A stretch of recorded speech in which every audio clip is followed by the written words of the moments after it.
বিয়েবাড়ি মানে সবাই এক্সপেক্ট করে একটু অন্য কিছু, একটু টেস্টে ডিফারেন্স আনবে এমন কিছু খাবার প্লেটে সার্ভ করা হবে।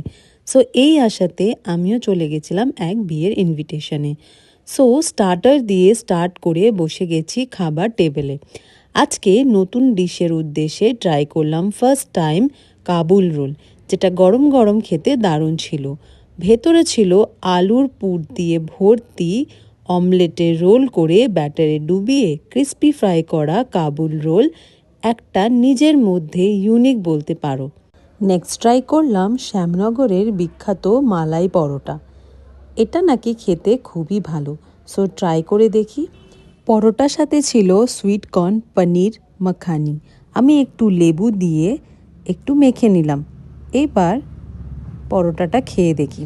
খেতে পরোটাটা শক্ত হলেও এই মাখানির সাথে কিন্তু ভালোই লাগছিল, মালাইটাও বেশ অনেকটাই ছিল। সাথে দিয়েছিল সাদা সাদা গরম ভাত, আর এরপরে ছিল কাতলা মাছের কালিয়া। কালিয়াটাও বেশ দারুণ হয়েছিল। এরপরে ছিল কেসরি পোলাও আর চিকেন কষা, আর সাথে চাটনিটা খুবই ভালো হয়েছিল খেতে। সাথে পাঁপড়, বেকড রসগোল্লা, পান, আর শেষে আইসক্রিম দিয়ে শেষ হলো।